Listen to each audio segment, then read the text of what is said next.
Hey, tonight we're going to talk about 7 steps to manifesting massive change.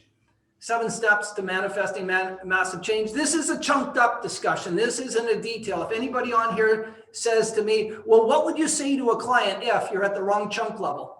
Chunk up. Okay. This is 7 steps to creating massive change. This isn't the 522 different lines you have to say to the client. That's chunked down. We're chunked up. 7 steps. 7 steps. And I'm going to chunk down a bit. I'm going to explain the 7 steps, but I'm not going to chunk down so far that we get script. There's no scripts tonight, right? This is chunked up. Again, this is a lens for seeing change. And where I got this from, so I've got 7 steps to massive change. And either I'm no good at math or I'm having a lot of fun today, but I actually was thinking of the 6-step reframe when I came up with this concept of change, right? So it comes from my knowledge of the 6-step reframe, which we don't teach anymore because we teach parts integration, which will be important as we go through. Just updates, inspired outcomes updates, because you're all part of the Abundant Coach community. You're all family. We're moving. Woohoo! We're moving. Not Tara and I, but Inspired Outcomes. We're moving. We're moving 123 meters. Woo! Closer to the grocery store. Woo! Closer to where they sell pizza. Closer to where they have chocolate. Now I'm really opening up right now. I'm really showing you my weaknesses.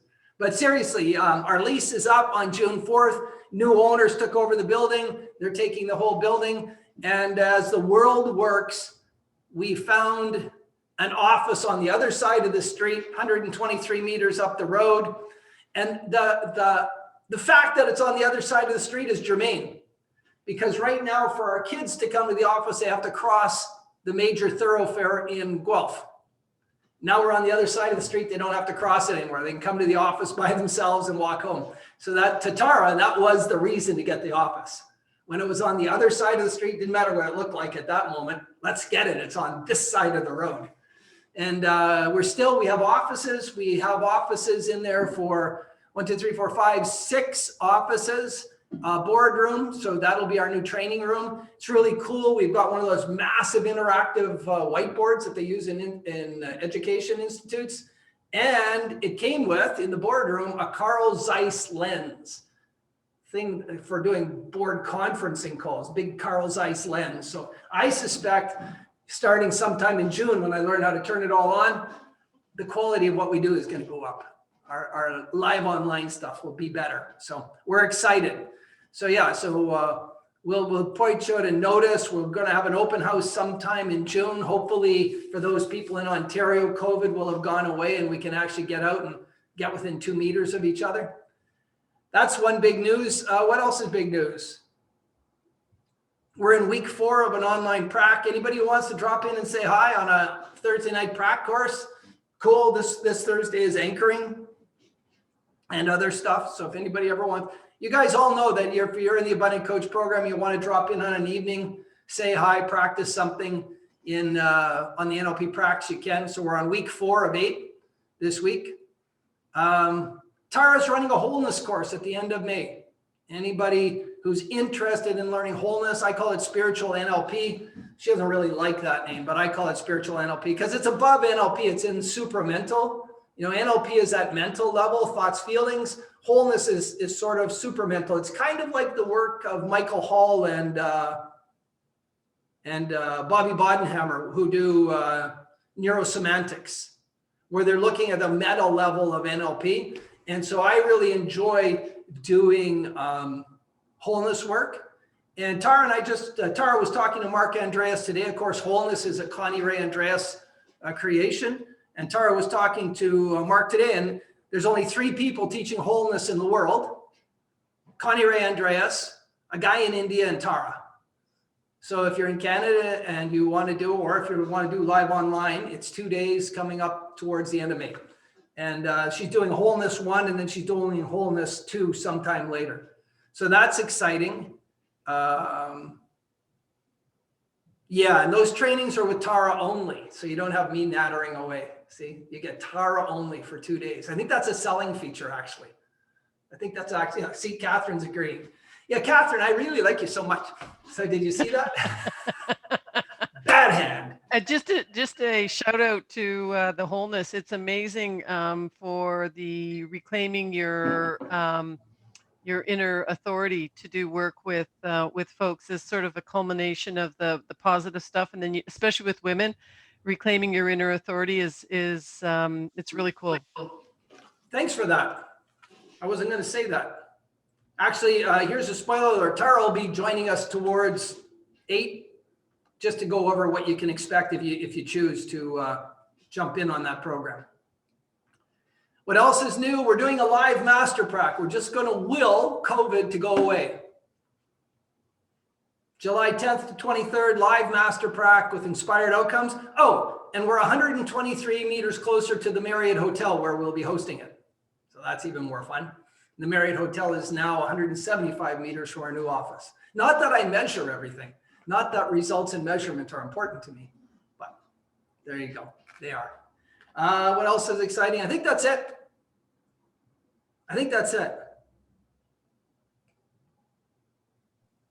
Can I ask a question on the master prac? Nah, we'll do them later, if that's all right. Put it in a balloon, a pink balloon, tie it to your big toe. If all we can see is the sole of your foot at the end of an hour and a half, we know we haven't answered your question. All right. Okay, tonight I want to talk about these 7 steps to manifesting massive change.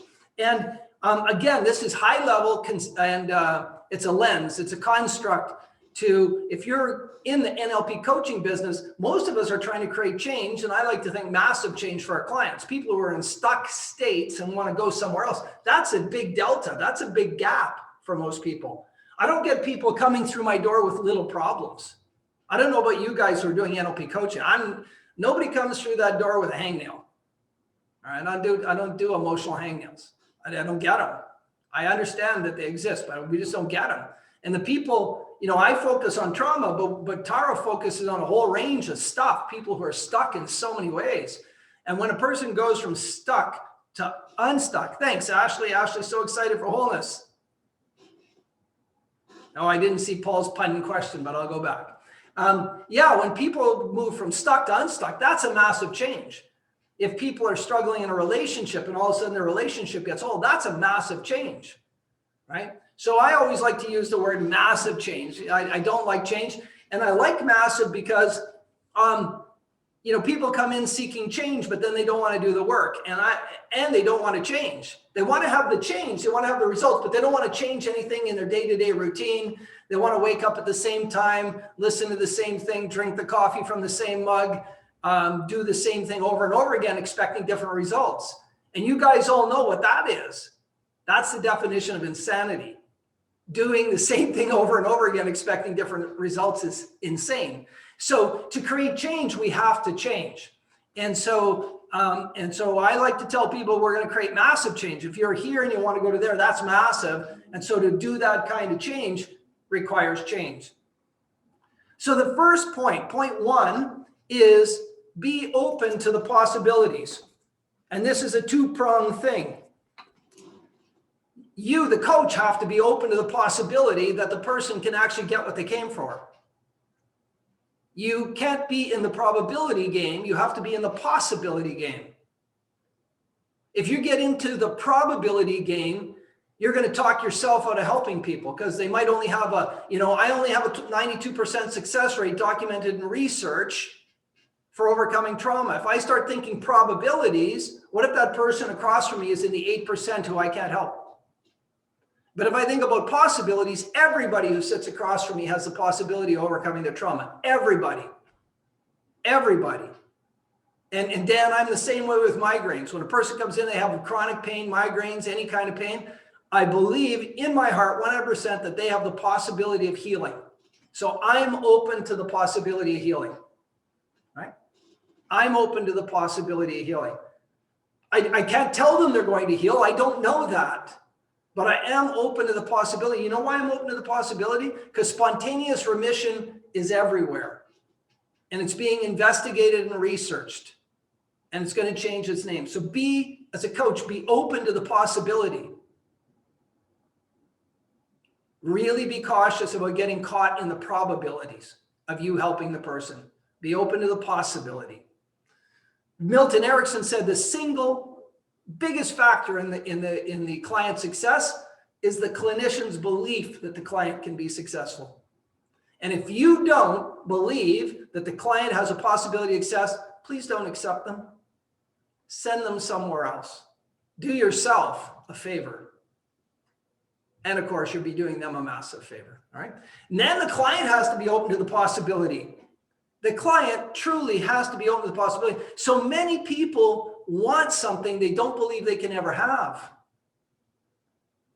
And in that opening consultation and in the first session, you need to make a determination. Are they truly open to having everything they came for? And if they're not open to it, is it a limiting belief that they learned so you can help them blow it out? Or are they truly hardwired to not believe they can have it in any sort of reasonable time? We can overcome any limiting belief, but you have to be working in a reasonable time frame, right? Unless I apologize. Maybe your coaching model is you will coach in perpetuity till you fix the problem and you'll just charge people by the hour. That's not how we work. You know, we run a program. I want to know that when the person enters the program at A, and Kate does our program, I think Paul's doing our program, I think Laura might be doing our program, I think Tanya's doing it. Who else? Lee is, Nicole will be on some clients. So when they enter the program, I want to know when they get here, do they believe they can get the result in that time frame? And do I believe in the possibilities, right? And this creates, as soon as they believe in the possibility again to get it, then we need to create the time, the space, and the focus to achieve it. But the first step is having the possibility and knowing that. As soon as a person believes that they have a possibility of getting that, then we can change their focus and get their unconscious mind focused on the task at hand. If they don't believe they have a possibility of success, it's very hard to get their unconscious mind focused to the task. Is everybody with me there? Does that make sense? Yeah? Cool. Then the models of the world. I think that the number one presupposition of NLP, accept the other person's model of the world. And I forget what number map is not the territory is. However, those two together, when I sit down with somebody, you guys know me well, I'm pretty judgmental. I'm pretty opinionated. I'm pretty set in my ways. But when I sit down in that space with the client, that suit of armor stays on the hanger on the door. Whatever person, whatever their model of the world is, I accept it in that moment. And I understand that their model is also representative of their map of the territory known as their world. I also know that their behavior is adaptive, right? So I try to embody, and I'm encouraging you to embody step 2. So the first one is be open to the possibility. Step 3 of the 7 steps to manifesting change is accepting the model of the world. Everybody is unique. And you cannot help a person if you don't accept their mind as unique. 2 million bits per second coming into the head, and they let 134 bits per second in, totally different than you do. Everything after that is unique. Dan, do you have a piece of software up? We can do the combinations and permutations of how different everybody can be when you only let in 134 bits per second of 2 million. I mean, the variance in people's experience isn't even close, right? So you have to experience, you have to be there, right? You have to do that. And then there is our innate talent and their innate talent in their unique mind. And as a coach, behavioral flexibility means that you can move and shift, not just because you're, the god of counseling, so you can go to where they are, so you can go into their unique place. And we do that. How do we do that? We have such beautiful tools in NLP. We do that with rapport, right? We do that with our sensory acuity. We see that when we're talking visual, they have a blank stare, but when we talk in auditory predicates, they light up. Oh, wait, that was a mixed metaphor, auditory and lighting up. When we talk in auditory predicates, they perk up. How's that? Is that better? That was auditory to auditory, right? But we use our sensory acuity to acknowledge their unique mind. And then we use our amazing abilities to connect to that, including meta programs. And that's why in PACE, we elicit the meta programs right at the start. You know, we do the ZTPI, we do the eye movement patterns, then we do meta programs. Why is that? If I can speak in meta programs that are aligned with that person's unique model of the world, boy, that's meta programs are deep unconscious filters. So when I am speaking in deep unconscious filters, boy, that's powerful. And if I'm using their predicates and matching their physiology, wow, now I'm entering their unique model of the world. I don't need to know content yet. Does that make sense to everybody? Right? I love. So how many people, take a quick look at the screen. Now, not everybody's camera's on, but there are two unique rapport groups of the people on the camera right here. I'm going to give you the spoiler alert on NLP trainers training. This is the thinker pose. There you go. And there's three in the thinker pose, and you're moving together like you're in a dance, the three of you. There's two matching, one mirroring, right? So you want to practice your NLP skills, do it right here. It's all right in front of you. The palette's right here for you to observe, but it's kind of fun to watch. And the three people are moving. Yeah, see, one smiles, the other smiles. So it's kind of fun. There we go. All right. Again, all our work in NLP is with the unconscious mind. If you want to make, that's inappropriate. If you want to help your client create massive change in their life, you're going to do that where?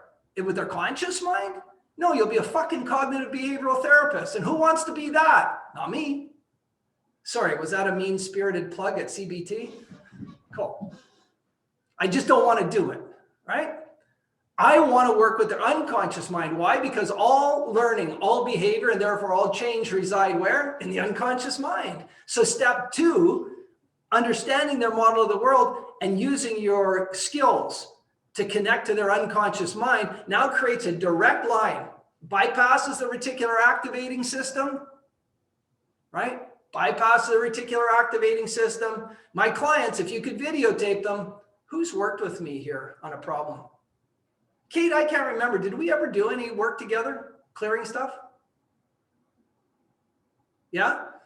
So I'm only an hour and a half in, 2 hours in. If I raise my hand like this, they start closing their eyes. Not because I'm going to slap them, but they've heard me so many times. I raise my hand and say, just close your eyes.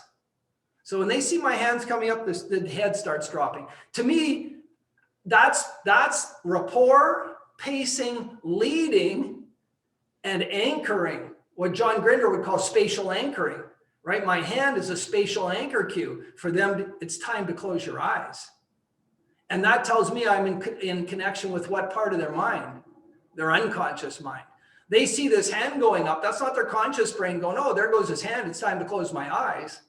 That's their unconscious mind saying it's time to close my eyes and it's safe to close my eyes now.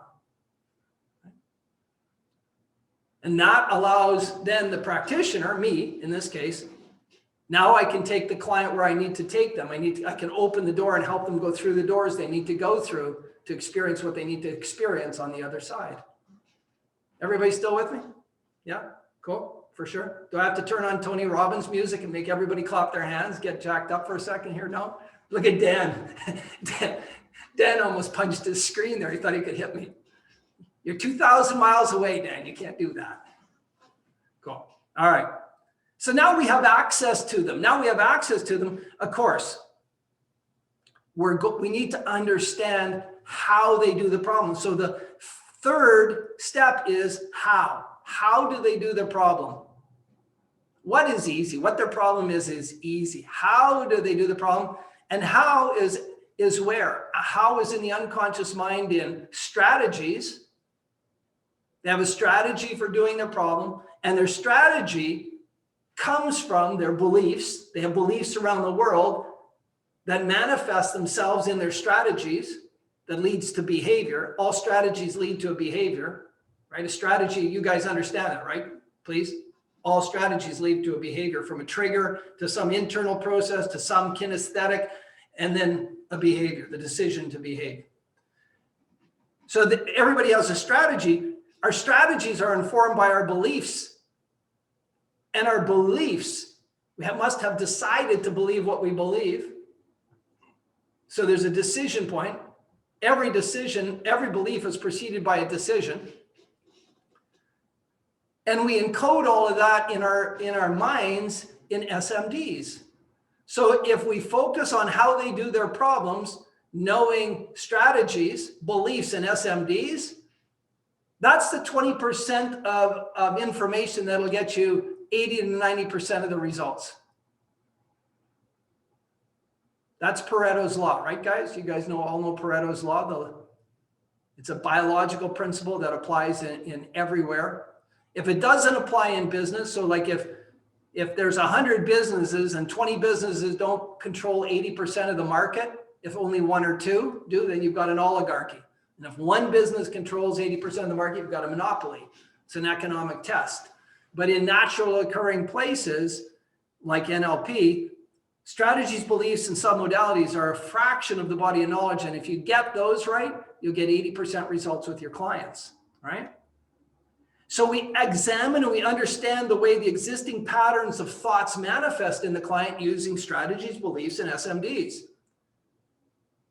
And we have the tools to recognize where they are and how they do it, but we can also elicit either from them or from models, because we always model excellence, how people who do what our clients want to do it. Think about that. When the Chinese wanted to dominate world diving, they interviewed Greg Louganis. They modeled Greg Louganis. And they were smart enough to realize the critical point of high diving was the takeoff. Makes sense? Have a bad takeoff, you're going to have a bad dive, right? And you're a long way up. The water hits hard from there. Now you got to imagine that Greg Louganis, this was after the Atlanta Games where Greg in a warm-up hit his head on the diving board. I don't know if you guys remember that, but he actually hit his freaking head. He's a world champion and he can make a mistake on a takeoff that grave to actually hit his noggin. Crazy. But they modeled him. Now, most people would have said, most sports psychologists would have said, you've got to practice the perfect takeoff. The takeoff, you got to get it perfect. Has to be perfect. When they modeled Greg Louganis, you know what his belief was? He can never have a perfect takeoff. Well, wait a minute. That's diametrically opposed to the intuitive thinking. He said, I can never have a perfect takeoff. So as soon as I leave the board, I get a visual image of where I am in space, and I adjust that to the perfect position to the best of my ability. So by the time he's at the top of his arc, he's moved his body in space to as good a position as he can get at the top of his arc. Then, of course, his plummet into the water is much more precise. But he accepted. Imagine if he had to believe he had a perfect takeoff every time. What happens in his mind as soon as he leaves the board and he realizes he doesn't have a perfect takeoff? You give up. Your brain goes sideways. Your brain says, hey, fucked up. We're going to hit the water on our belly. It's going to hurt. But instead, he accepts that every takeoff is imperfect and his brain instantly adjusts. The NLP community got brought into the US military. You'll love this. To help them recruit helicopter pilots for the Army who wouldn't fail the course. The washout rate was 75%. And they had all these great tests. They had mathematical skills tests because people thought that flying was about math, right? Because you're figuring out time, distance, speed, angles, directions, all this stuff. Math was important. I know, I turned 66 in a couple of days and I went through pilot selection 46 years ago. And when I did that, it was all about math. And then they gave us a box with round pegs and square pegs and triangular pegs, and they had a pegboard. And they said, go and you had to put the pegs in the right hole, fast as you could, with either hand, right? Like this. It was like a gong show. And the more pegs you got in, the better pilot you were going to be. Who fucking knew? Putting pegs in a peg. Sorry, I'm on an F-bomb roll tonight. I apologize to anybody who gets offended by the F-bomb. But like when I'm flying, I'm going to put pegs in a pegboard. But it was some sort of manual dexterity thing. And then they put you in this room, and it was a round room, circular room, with scenes painted on it, like country scenes. And it was a little airplane, little stubby wings, and they strap you in, and then that airplane spun around fast. And then they stopped it, bam, like that, and you had to do a series of tasks. And it was testing your propensity for vertigo. And I'm telling you that when the airplane stops, your eyes go like this. They're just banging around the sides of your head. And you had to be able to do certain tasks and do things. So those were the tests for pilots. 75% washed out. I remember getting through all those tests. Plus they did some sort of qualitative EEG to see that, you know, this side and this side communicated sometimes.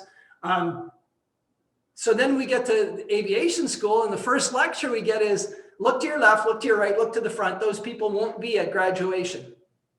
That's what they installed in us on the first day of training. Look to your left, look to your right, look to the front. Those people won't be there at grad.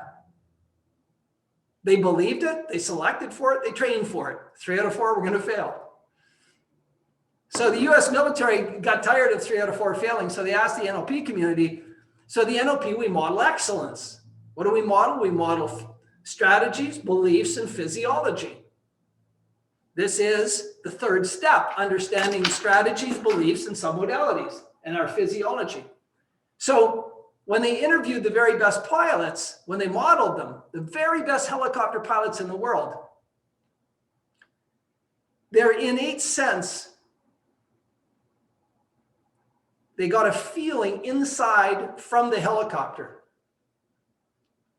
They called it seat of the pants flying. They felt the helicopter. And that feeling of the helicopter created an image where they were, and they adjusted to the perfect place. So that if they were in a hover and the airplane was dancing around, they could feel the airplane under their bum dancing around. Their hand would move to put the aircraft in a stable place. So the primary sense was kinesthetic, translated into imagery that translated into movement in nanoseconds. No math, no pegs and pegboards, no spinny airplanes making your eyes go back and forth. They start selecting for those people who can feel and correct based on feeling. Right? So they created simulators where you close off your senses. They bag your head. They put the airplane in an unusual attitude. So they pull some G, they do some banks, some rolls. So all the little fibers in your ears, the little 3 rings of fibers that tell you you're up, down, sideways are all like, wah! And then they take the bag off your head and say, oh, correct the level. And if you can do that, you're going to get through the training, right? And that's NLP. So here we are on the third step, which is strategies, beliefs, and submodalities. That's why, you know, and I'm plugging PACE all the time because I love PACE and PACE loves me. But that's why we spend 2 hours on PACE. That's why that huge, massive intake. The person comes in with a problem, 19 out of 20 NLP people, somebody comes in with a problem, the NLP practitioner will go through their toolbox, pick up the biggest NLP hammer they can find and whack them over the head with an NLP tool. Say, see, you must feel better. And the person goes away, and a week later, the problem's back because they didn't get to the root cause. They didn't get to the strategies. They didn't get to the beliefs. They didn't get to the submodalities of the problem. They didn't figure out how the client does their problem. And that's my angst with some of the nouveau techniques that's emerging in NLP, where the people just say, whatever problem shows up, do this. Doesn't matter what the problem is, do whatever, you know, do timeline therapy on it. No, I want to know how the client does the problem. I don't want to know why they do the problem. I could care less. I want to know what the problem is and how they do it. All right. Everybody still with me? Yeah? Say yeah. No, don't say yeah. Just nod or something. Wake up. See, the people with their cameras off, I can't tell if they're sleeping or not. So there's 8 people around the bottom sleeping. There's 8 on top that aren't sleeping. Right on. All right. The 4th step. So 3, I'll review the first 3. Open to the possibilities, understanding models of the world, their model of the world and your model, how you can integrate the 2 models. It's not just about knowing their model. You have to integrate the 2 models. Is that a propeller on the top of that hat? I thought it was a propeller. I was so excited. Aha. I like it. It's kind of a gentrified pith hat. I can always tell when Paul's going for, oh, he's going in the comments. He's not going on his mic. All right. The fourth step is a conscious-unconscious integration. This is, again, I'm going to take a hammer at traditional talk therapy. I think talk therapy can potentially, not by intention, no talk therapist wakes up in the morning and goes, I'm going to create conflict in my clients all day long. That's what I'm going to do. But I think that the possibility is that they do it unintentionally, because they're asking the client's conscious mind to solve a problem that resides in the unconscious mind. And they're asking them to do it by will. And you know that the shit that's running in your unconscious mind is so powerful, right? It didn't matter how many painkillers I took. It didn't matter how many coping strategies I learned for my migraines. They just kept coming back and dropping me. They dropped me as a 5-year-old. They dropped me as a 10-year-old. They dropped me as an athletic 15-year-old. They dropped me as a vibrant 20-year-old. They dropped me as a muscular, powerful man at 27. They would drop me like a baby. And they dropped me when I was 35. They quit dropping me when I embraced them. When I consciously integrated with my unconscious and said, can we talk? Can we talk? Now, for some people in my class in 1990, that was a stretch, right? I remember I had one engineer on class when he was asked to ask his unconscious mind, he was like, la, la, la, la, la, can't hear you, not going to do it, not possible. And of course, once he succumbed, once he submitted, he had some of the most massive change. Hey, I just lost my camera. You guys can still hear me? Yeah, I'm back.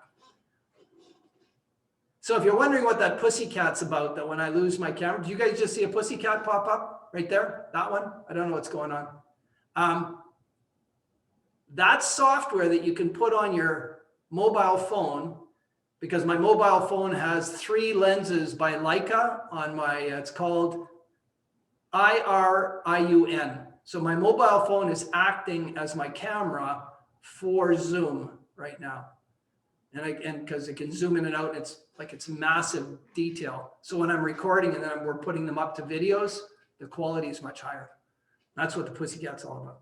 All right, so conscious unconscious integration. Yeah, so I asked my unconscious mind, is there a purpose for what you're doing? The part of me that's doing the migraines? Of course it was. And well, could we have a conversation about creating a different method? We don't want you to go away. In fact, we appreciate that you're on the team, that you're protecting us. So come and let's talk about how we can even do that better. As soon as I did that, I've had 1 headache and 1 migraine in 31 years. Now, it wasn't an instantaneous process. I don't want to mislead anybody. Part of the process was that I allowed the part of me that gave me the migraines. I'm really interested in why the camera keeps going away. The part of me that gave the migraines didn't want to just give up his job that day, nor should it have. Been around for 35 years, right? And we said, when you believe I need to be protected, can you give me a sign? Now, we're all familiar with idiomatic, right, signals from our unconscious mind. Seemed pretty reasonable. I didn't know hypnosis the way I did now, but it seemed reasonable even then.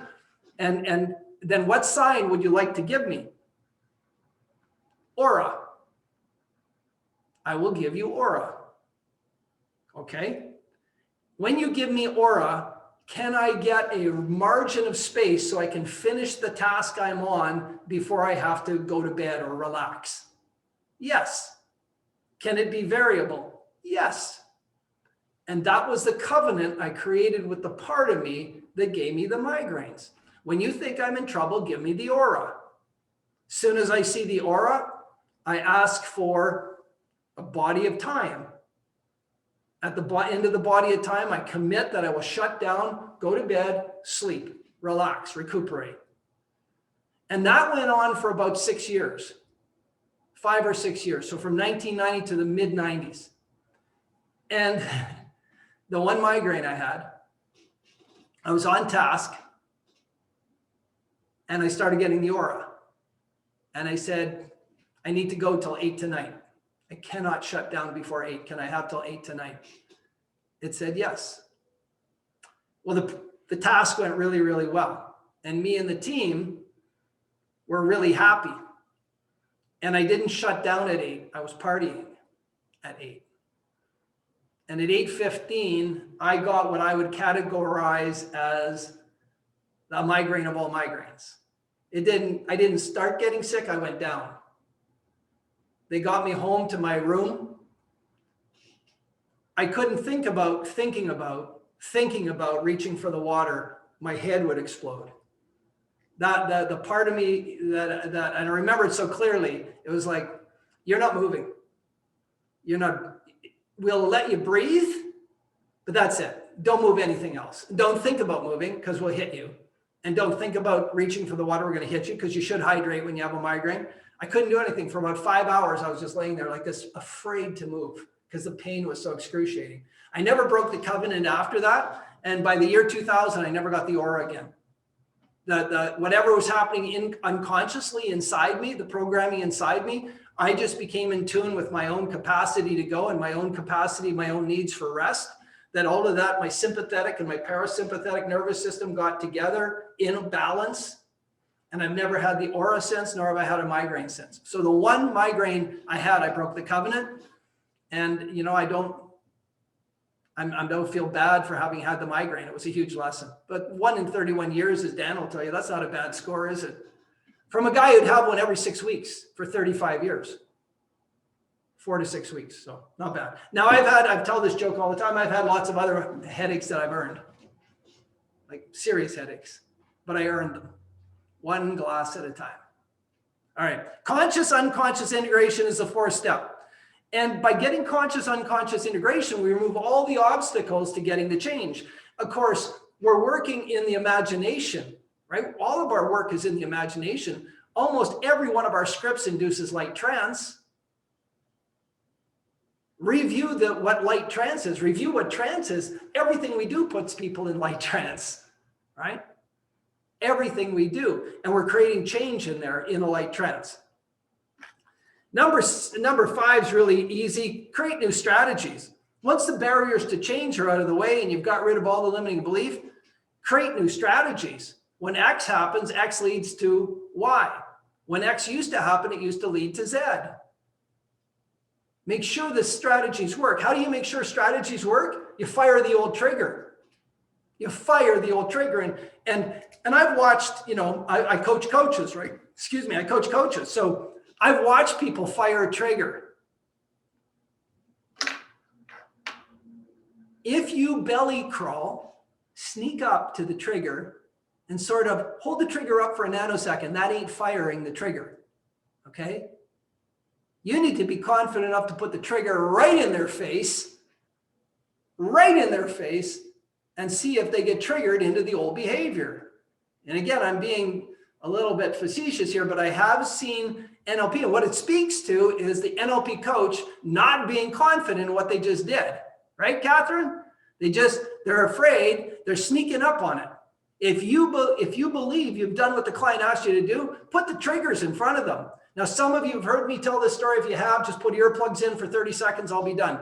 I had a woman who was heavily traumatized, and one of the traumas she had, her husband had an affair, and he took his girlfriend to a warm, fuzzy place with palm trees, and that girlfriend drove a silver Toyota 4Runner.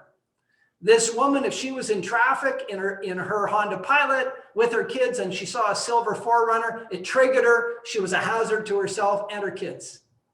And if she saw palm trees on the street in a brochure or in a movie, she got pissed. She got triggered every time. So we did all this work with her. And on the second last check-in in PACE, now I froze. This is even more fun. Second last check-in in PACE, I said, hey, Tara and I are thinking about going on a vacation. And I'd gone to a travel agency and I got 3 brochures. 2 of them had palm trees on the front cover. I said, you've traveled lots. Which of these 3 resorts would you go to? She held them up. She looked at them. Nothing. Not even a blink. She takes one of the palm tree ones. She said, I wouldn't go there. Either one of these would be good. I'd go to either one. Nothing. She didn't know I was triggering her triggers, but I put them right in her hand. If she was still stuck in her old strategies, she would have spun up. She would have had an ab reaction, right? So the next check-in, I go and get 3 brochures, one for a Toyota 4Runner, one for a Honda Pilot, and one for a Dodge Durango. And the one for Toyota, just God bless Toyota, they had a silver Toyota 4Runner on the front of the brochure. And I said, you drive a Honda Pilot, we're thinking about buying a new vehicle. Which of these 3 would you buy? She said, I'd never buy a Dodge. She said, Toyota, Honda, either one. Not a blink. That's firing a trigger, okay? That's putting the client right up against their stuff. And if they don't trigger in, 2 big thumbs up, right? 2 big thumbs up. All right, so the new strategies. Now, when we do our work in NLP, sometimes we don't have to do new strategies, because when we clear out the limiting beliefs and we clear out all the SMDs and we clear all the stuff that contributed to the strategy no longer works. Right? How many people have cleared stuff and not actually have to rebuild a new strategy for the client? I can't remember 0.1% of my clients I've ever had to build a strategy for, but we teach how to build and install strategies. You chain them like an anchor, right? Okay. So new strategies. Hey, new strategies are good. I personally think in this 5th step that when you install new strategies, I would build a bundle, a constellation. I'm looking for big words because Dan's on, he's intimidating. He's an academic, right? I got to get big words. I remember his presentation, like he had so many big words. I had a thesaurus and dictionary running beside me, but you want to create a body of decisions, beliefs and decisions that support their new strategy. If you create a new strategy that they don't have a belief structure to support, guess what's going to happen? It's going to get eroded over time. You don't want that to happen, right? So you have to check in. Does their belief structure support this new strategy? Because strategies and beliefs lead to behaviors and boundaries.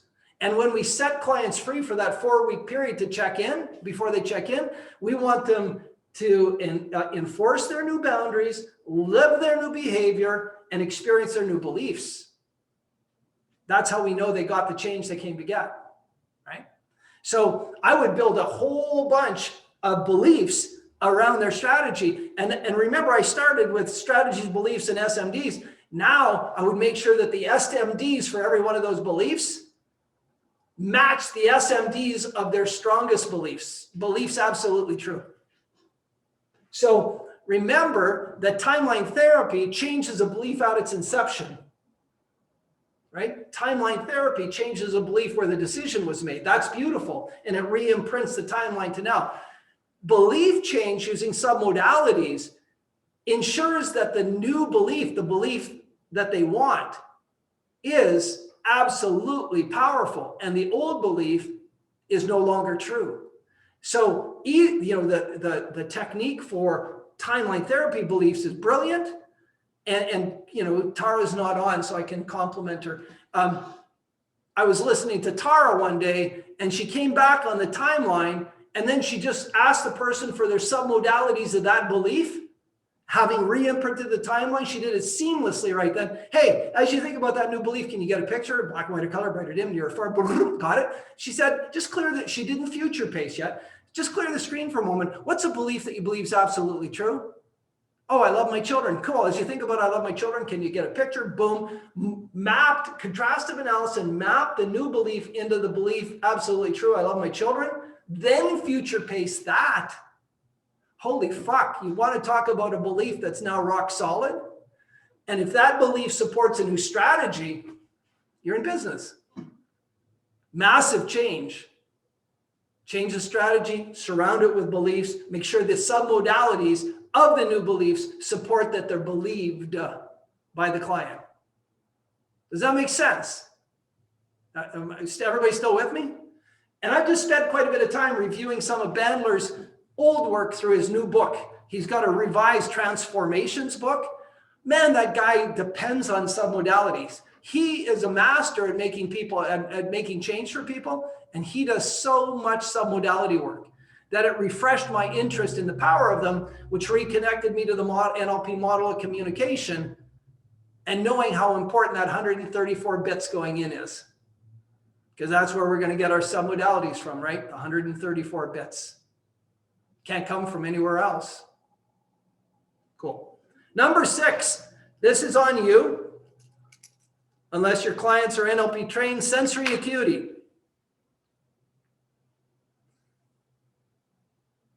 Using your sensory acuity, you're going to know whether the change has worked or not, right? You're calibrating your client.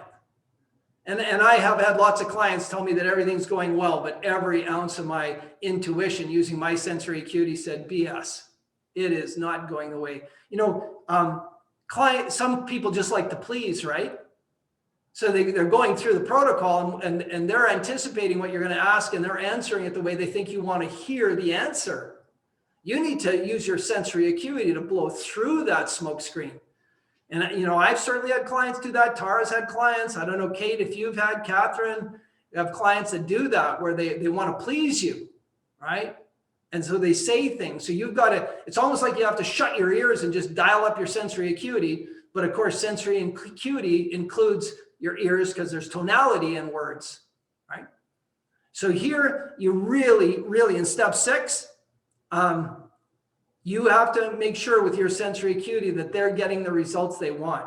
And you can do it, right? You can, you know, if a person, you can always move them into a state like the state they want and use your sensory acuity to see how they behave over here, and then come back to where they are and ask them where they are. And if those, using your sensory acuity, if those two don't match, you still have an issue. When they match, now you don't. Now you're there, right? Now you're locked in. Then 7, I am becoming adamant in my own work. I'm adamant. I want to say I'm building a trauma team, but it feels like I'm pushing a rope sometimes. Psychotherapists are so busy right now.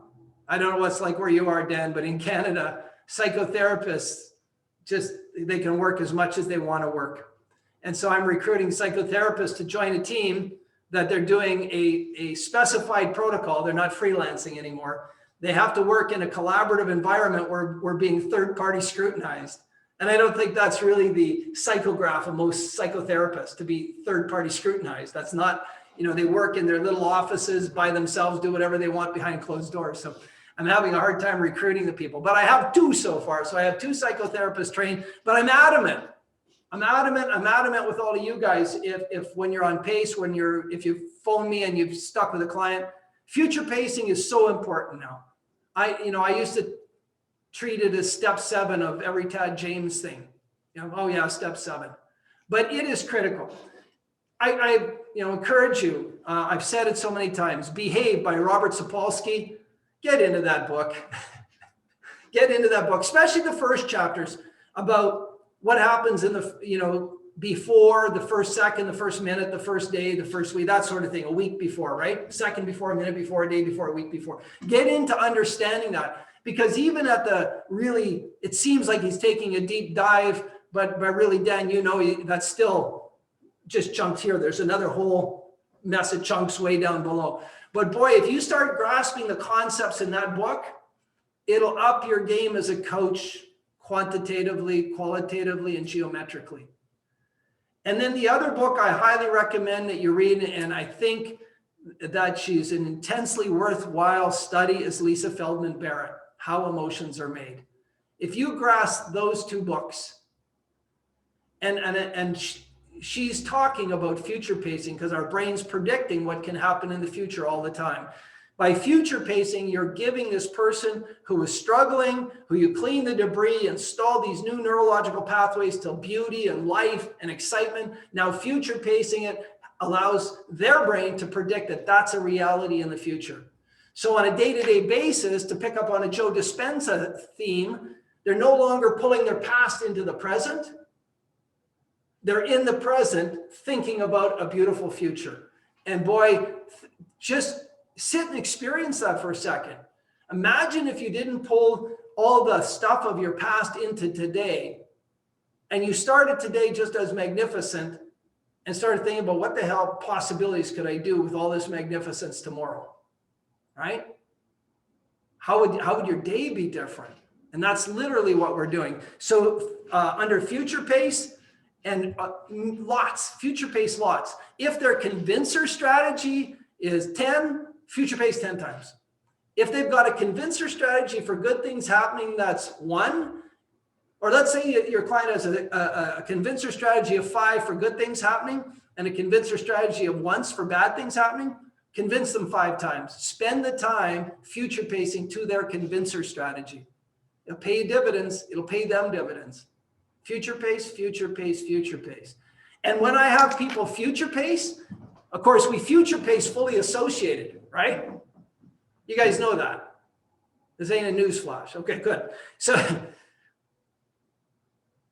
if they're future pacing and you're using your sensory acuity and you see them smile in the future, how do anchor it? Anchor in the future.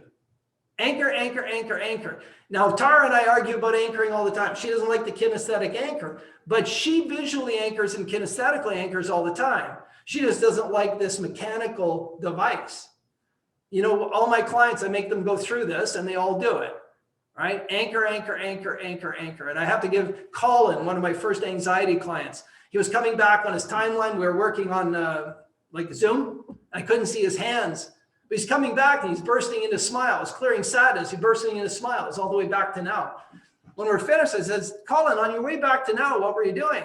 He said, well, I kept seeing things different. I was so happy I was anchoring it all the way back to now. So that's a client who got massive results. And he twigged me to, why don't I get my clients to anchor when I'm doing timeline therapy or anything else I do? When they get a massive change, I anchor in the present, I anchor in the future, I future pace lots. That locks it in for the future. Now their brain's anticipating they can have that result in the future, if that makes sense to everybody. Yeah? So 7 steps, there you have them, guys. Chunked up 7 steps. Open to the possibility, step 1. Models of the world. You have to, models of the world include everything, including their meta programs. Where the problem exists is in the strategies, beliefs, and submodalities. That's number 3. So you have to know how they do their problem. Step number 4 is we're doing a conscious, unconscious integration to solve the problem. The problem must be solved with an unconscious, conscious integration. Step 5, ensuring they have new strategies. Now, these new strategies have to be supported by a body of beliefs, and those beliefs have to have the submodalities of beliefs that are absolutely true for the person. When you get that tripartite going, that 3-legged stool, strategies that are supported by beliefs that have the SMDs of beliefs that are absolutely true, that's a stable stool. Then sensory acuity, you have to have your sensory acuity to know they're getting the change. They have to have sensory acuity to become aware that they got the change. And then last, you got to future pace the hell out of everything. All right. Hey, Tara, are you there? Can I ask Yes. Can I ask a question about from last week as I thought about I forget who it was who brought it, the person who was so very, very negative and she couldn't have positive learnings because all she could frame them in was the negative. Do you guys remember that? I may not have been there. Yeah, Tara. I remember, yeah. Yeah. So what I was thinking, and I wanted to ask the question is, would it have been useful to get her to not for me to understand, but for her to understand the positive intention of that and get a different strategy to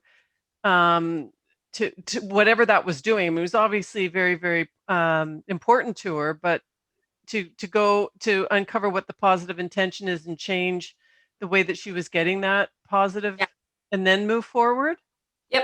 Yep, that's always useful. So if you can move somebody into acknowledging that there's a positive intention, because it doesn't just shift the thing. I don't even necessarily use a problem of importance to do it. Just sort of any example that you can get for somebody who's stuck in a negative frame of mind. Get them to acknowledge something that they would argue has no positive, intention. You wouldn't use the word intention. You would just say that, like, right. And then when you get them to actually acknowledge that there is, of course, a positive intention, it shifts the whole mindset, right? It just allows for that possibility, and the unconscious will be way more open to the possibility that there's another way to perceive those things. Yeah, absolutely. I would always do that. Just okay. So you guys know meta programs, right? And meta programs are based on a duality. Most of them move away from, move towards possibility and necessity. So Tara is very inferential. I'm very literal. So Tara just gave you an inferential perspective on how she would do it. I'm literal. So I would just say, hey, have you noticed that you express most of your learnings negatively, right? And just ask your unconscious mind, is there a purpose for that? So I'm very literal, and Tara was very inferential, and both work, and everything in between, right? You want to find that higher intention, higher purpose, and you'll know your client with your sensory acuity. Are you getting the change you want?